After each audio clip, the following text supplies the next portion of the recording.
Number 12. A YouTuber named Rocky Mills is doing some kitchen renovations when he thinks he hears movement coming from the basement of an otherwise empty home. He turns his camera on for legal reasons and goes to confront whoever or whatever is down there. The brave handyman gets no further than the mouth of the basement when he encounters something that makes him quickly change his mind.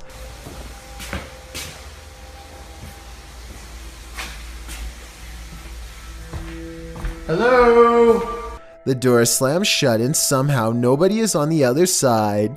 When Rocky opens it exactly 2 seconds later, taking an angry tone with the intruder only seems to make things worse. Who is it?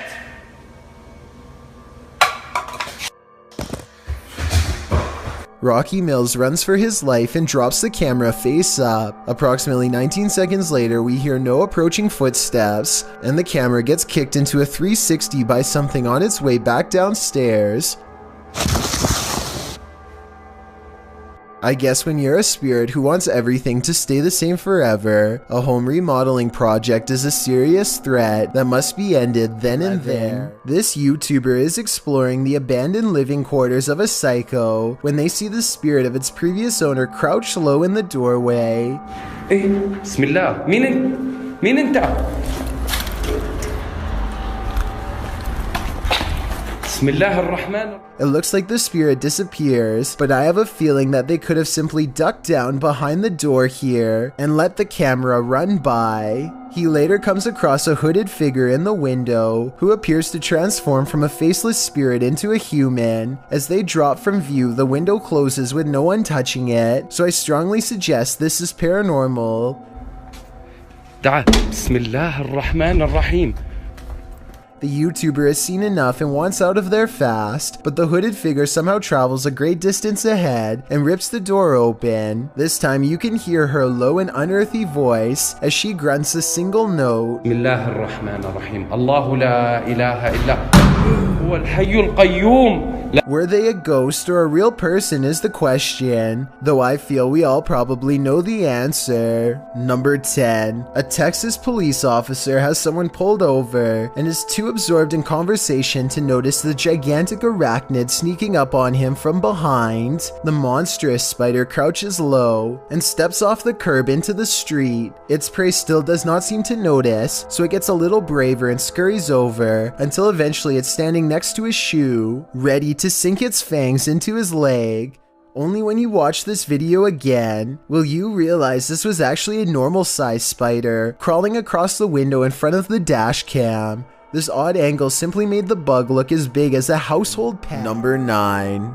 Larry Glow has a haunted home that keeps him on edge at all times. He records down the hallway because a ghost is down there. He's sure of it. I'm not sure what he is saying and need your help to fully understand. Lo que está pasando.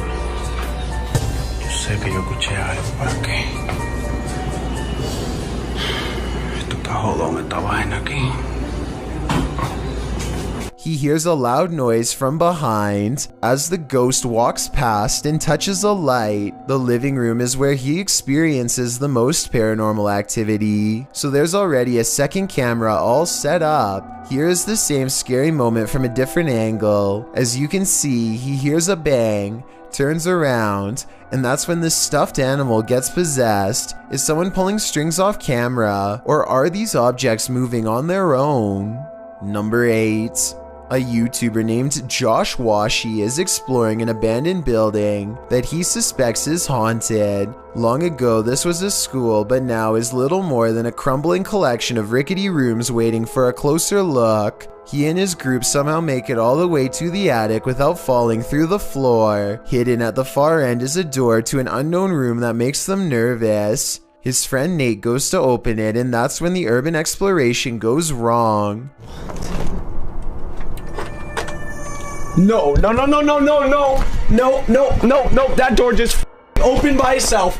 That door just open by itself. At 3 minutes and 52 seconds, you can see Nate comes very close to touching the door, but ultimately does not, and is in fact moving away from the door when it mysteriously opens like a ghost is near. I think this video is real based on one thing. They were really worried about falling through the floor until they saw the door open and took off running, which could have gone very wrong.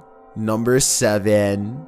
A creepy tunnel creature caught on camera in 2011 remains an unexplained mystery to this day. A service technician is exploring a tunnel via maintenance robot when this creature, whose origins are unknown, suddenly runs by on CCTV video. I did some more investigating and can confirm this particular creature sighting is real. It was originally posted by a water company in the UK called United Utilities. United Utilities has been making professional corporate videos for over 10 years and looks legit as can be. Also, Rayner Street is an actual street in the small English town of Ashton-under-Lyne where they operate, so it all seems to check out. While I can say this video is real, I can't identify exactly what this fleeting figure really is. It moves too fast to be human, yet it walks upright, and the sewer technician thought he saw a tail too, which to be honest I don't see.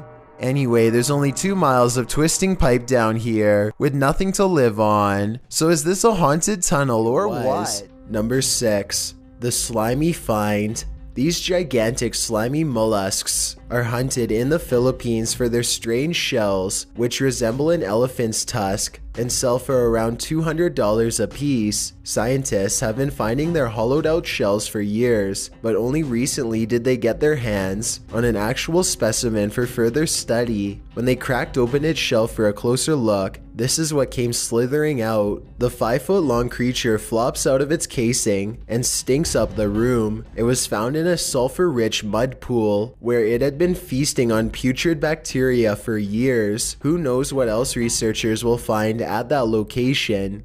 Number 5. The construction worker discovery.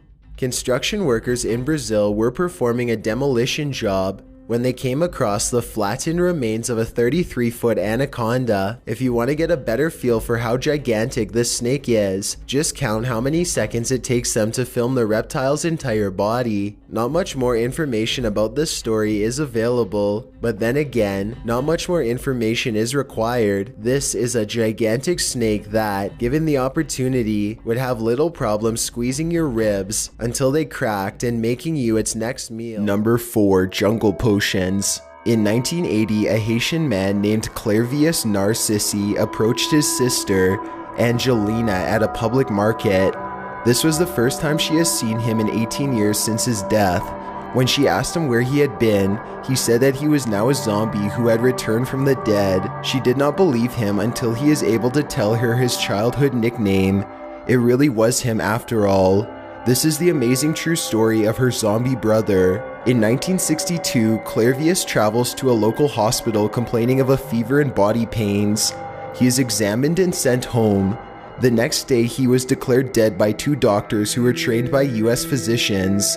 According to Clairvius, he could hear the doctors as they spoke over his corpse. He could feel the sheet being pulled over his face, and he heard his sister crying. He was awake the entire time but could not move, not even during his funeral, not even during his burial, not even during his resurrection. That's right, I said resurrection. Sometime after he died, Clairvius was removed from his grave. His captors beat him and made him work at a sugarcane plantation, alongside other zombie slaves who had suffered the same fate. When his captor died years later, the zombie simply walked off the plantation and found his sister. That's Clairvius's account, but here's what really happened. Well, it's true that Clairvius really did believe he was a zombie. He was actually most likely poisoned with a zombie concoction made from dangerous jungle herbs. These herbs lowered his heart rate and made him slip into a coma, which is why the doctors were able to pronounce him dead. Afterwards, he was dug up by whoever drugged him and forced him into an underground slavery ring. By keeping him constantly drugged up, his captors were able to convince him that he was a zombie for years afterwards and made him work for free. A Harvard professor named Wade Davis was trying to solve this mystery. He enlisted the help of a witch doctor from Haiti who claimed to make a zombie powder. When Wade gave the powder to another professor so that he could test it on mice, he found that their heart rate slowed down. The main ingredients in this powder was a poisonous pufferfish. This is far from the only story of people being rendered into helpless zombies from rare jungle ingredients. The most popular plant to do this with is called scopolamine, otherwise known as devil's breath. It's odorless and tasteless, and when it's crushed into a powder, natives say it can be blown into a person's face to make them do whatever you want them to. It's not uncommon for someone to approach a tourist with a piece of paper that has crushed up devil's breath on it. Maybe it's on a map and they are pretending to ask for directions, or maybe it's a potent residue on a business card. Whatever the method of delivery, the trick is to get the paper close to someone and blow it up their nose. Apparently, this really works. Estás aquí caminando y de repente, o sea, tú vas de espalda o vamos una pinta caminando acá y yo me le paso por un lado y le hago así nomás con eso, nomás con ese destello. El man ya queda boom. The United States Bureau of Diplomatic Security issued a warning about scopolamine on their official website in 2014. They say you can be rendered unconscious for 24 hours, where you are left in a dreamlike state and obey orders as they are given. In February of this year, 2 women in Colombia were arrested for using devil's breath to turn their victims into zombies and rob them. Nini Johanna Rey Sanchez, 33, and Jenny Rodriguez Velasquez, 29, were 2 women who would spike the drinks of lonely men in nightclubs and bars. Afterwards, they would take them to an ATM and have them empty out their bank accounts. By the time they were caught, they had used devil's breath to steal over $30,000 from about 30 different victims. Just last year, 3 people from China were arrested in Paris for turning people into temporary zombies so they could be taken advantage of. They told their victims that inhaling the powder would give them ancient Chinese healing powers, but robbed them while they were incapacitated instead. They told their zombie slaves to take them home and stole all of their jewelry along with other valuables. They were finally captured after a person who was one of the victims positively identified them. When authorities searched the hotel room, they found a wide variety of mysterious herbs and substances designed to erase people's minds. Number 3. Surgical zombies. In 1936, a psychiatrist named Walter Freeman performed an experimental new procedure on a human test subject. The patient, Alice Hammitt, was a Kansas housewife who suffered from anxiety, insomnia, and depression. Dr. Freeman suggested a certain type of surgery that was designed to prevent excessive emotions by cutting nerves within the brain. It was called a lobotomy. The psychiatrist had studied this procedure while he was living in Portugal and now felt ready to perform one himself. To do this, he drilled holes into Alice's skull and inserted a sharpened stake-like medical instrument called a loquetome straight into her brain, but they observed how she felt much calmer. The process took about an hour and was deemed a success. Freeman went on to perform about 3,500 lobotomies to supposedly cure people of their, quote, excessive emotions. Even though only about 1/3 of his lobotomies were considered a success, the medical community began to champion the procedure as a terrific way to cure many mental diseases, and by a success, Freeman meant that they were only able to leave the hospital on their own. Most of them weren't able to do so. Instead, they were left completely zombified or else died. Later on, Freeman developed a new and allegedly improved style of lobotomy that used an ice pick instead of a loquetome. This method was called the transorbital lobotomy, and it took less than 10 minutes to perform. For this procedure, Freeman strategically jabbed certain parts of the brain by going underneath the eye with an ice pick. Before any of this was done, the preferred method was not any type of general anesthesia, but rather to deliver electrical shocks to a person's head until they were too stunned to feel anything. Ice pick lobotomies left a person with 2 black eyes, but they never lost their sight because of the angle that the ice pick was inserted did not harm the eye itself. The actual result of the operation, however, varied considerably. Sometimes a person was left completely unchanged, but other times they were left without a personality at all. That is, if they didn't die of shock or from infection. Many people had been effectively turned into zombies, despite its low success rate.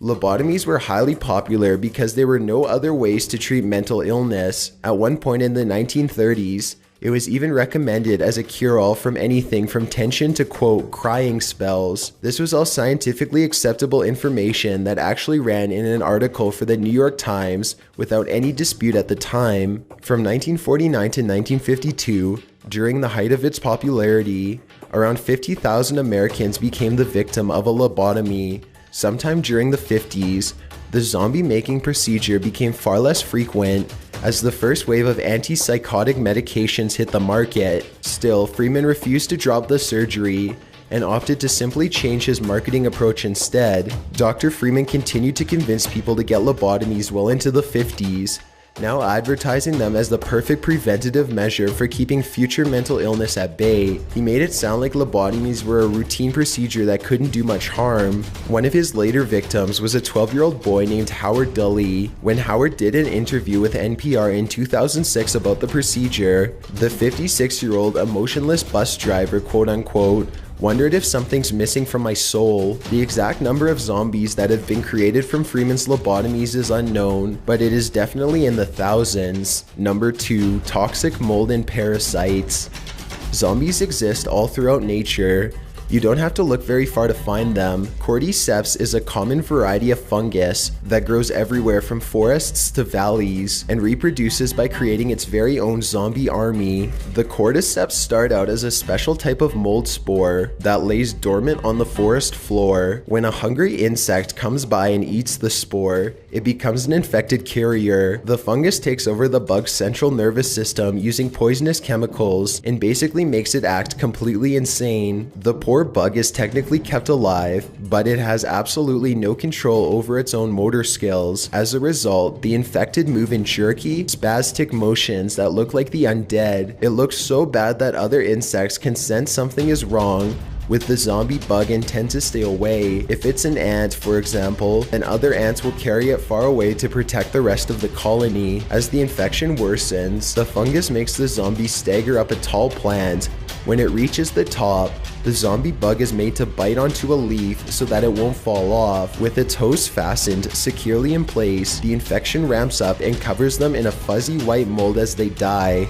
The fungus eats their body and eventually a long stem bursts out of the back of their head, where it continues to grow longer and longer for almost a month straight. By the end of all of this, the dead body has evolved into an alien flower with a strange bulb. It shoots spores into the air to infect countless other insects and begin the process anew. Here's the bizarre twist. The cordyceps is fast evolving. There are already thousands of different types of the fungus, and each one will only go after one type of insect in particular, while leaving everybody else alone. With this in mind, is it so far-fetched to think that the fungus could eventually evolve to the point where it could start to affect small mammals, maybe beginning with bats and birds at first, but eventually moving on to larger prey, like humans?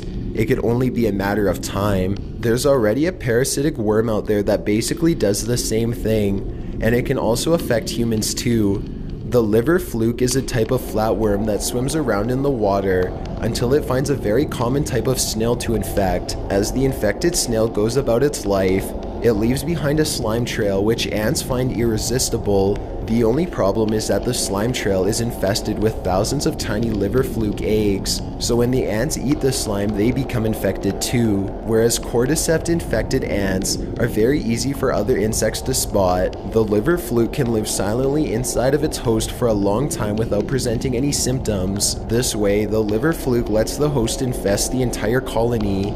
The craziest thing about the liver fluke though is how advanced its mind control methods are. Once enough ants are infected, the parasites turn them all into zombies at once and force them to climb onto the very top of the tallest nearby plant, just like the cordyceps does. However, there's no mold involved this time. Instead, the ants remain frozen in place, waiting to be eaten by large herbivores like goats and cows so that the liver fluke can go on to its next phase. The parasite actually has the ability to turn the ant into a zombie on and off at will. When liver flukes sense a large animal is near, They make the ants stop what they are doing and rush to the top of a plant. They are even smart enough to choose brightly colored plants that are more likely to draw the animal's attention. When no animals are around, the liver flukes will let the ant workers go about their normal business and forage for food. This way, the liver fluke ensures that it can live long enough to find a new host. Once the ants do get eaten by a larger animal, the fluke worm goes to work eating its new host from the inside out. It gnaws away at its liver and makes it go way deeper into the body to lay more eggs. After a period of months, the eggs mix with fecal matter and are pushed through the intestines. If the animal defecates near the water, the eggs hatch and they go to find more snails to infect. Here's where you come in. Humans are commonly infected by liver flukes by eating freshwater plants, such as raw watercress, by washing vegetables with contaminated water, or by drinking contaminated water themselves. Once inside, the fluke worms eat their way through the human liver just as with any other larger host. At least, that's the way things are for now. How much longer will it take before the liver fluke figures out how to move a little further up the human body, say into their brain? This could easily be the first way for us to become infected zombies ourselves. Number 1. Bath salts. In late May of 2012, 31-year-old Rudy Eugene got in an argument with his girlfriend on a Friday night. By Saturday, he would be a zombie. At 2 in the morning, Rudy's girlfriend told police that he was rummaging around through their clothing in a panic. He said that he was going to a friend's house. 4 hours later, he invited his friend to come with him to the Urban Beach Weekend, a Miami Beach event where 200,000 people celebrate Memorial Day all weekend long. His friend had to work, so Rudy headed out on his own. When Rudy's purple sedan broke down later that morning, he decided to abandon his vehicle and get to the party on foot. Rudy became very hot and decided to take his clothing off as he walked across the highway. Even his driver's license was left behind. When he reached the end of an exit ramp, he paused under a shady underpass to rest. There, a 68-year-old homeless man looked back at him. Rudy was completely naked at this point when he went into his zombie rage. First, he rolled the homeless man into the sidewalk and started stripping the clothing off him. After landing a flurry of punches, Rudy dragged the total stranger further down the sidewalk and attacked him some more. Then he leaned over and sank his teeth into the man's face. After a few minutes, a witness named Larry Vega passed by on a bicycle. He shouted at Rudy to get off, but, quote, the guy just kept eating the other guy away, like ripping his skin. Larry even compared the attack to something out of the Walking Dead television series. Multiple witnesses saw the attack and dialed 911 while the man continued to be eaten alive in front of them. When a Miami police officer arrived at the scene, Rudy raised his head and growled at him with chunks of flesh between his teeth. He then ignored all of the officer's warnings and went back to chewing the old man's face off some more. Even after the officer shot Rudy once, he wouldn't stop eating the body before him, just like a zombie. It took 3 shots to keep him down for good. When toxicologists examined Rudy's body, they couldn't find any traces of bath salts as expected. Bath salts are sold as soothing bathing products, but they can be smoked or even injected to mimic the effects of an intense speed high. Still, as the Florida Director of Toxicology, Bruce Goldberger, puts it, there are thousands of possible chemicals that could be used in bath salts, and they only tested Rudy's body for the most popular ones. Therefore, he could still have been under the influence of bath salts. Early reports also showed indigested pills in his stomach. At the same time, Rudy's girlfriend insists that either voodoo or a forced drugging had to have taken place. She said that Rudy feared God and would never act this way on his own. The homeless man, whose name was Robert Poppo, was completely devoured from his chin to his forehead. He amazingly survived, although he is now missing nearly all of his facial features as well as his sight. Before you go, I wanted to tell you about the giveaway I'm hosting. But first off, thanks for watching, and leave a like so I know you made it to the end of the video. Don't forget to subscribe because I upload new videos every week. My name is Chills, and I'm thanking you all for your support by giving away 3 $100 Amazon.com gift cards. It's completely free to enter, and you can enter the giveaway by visiting the link at the very bottom of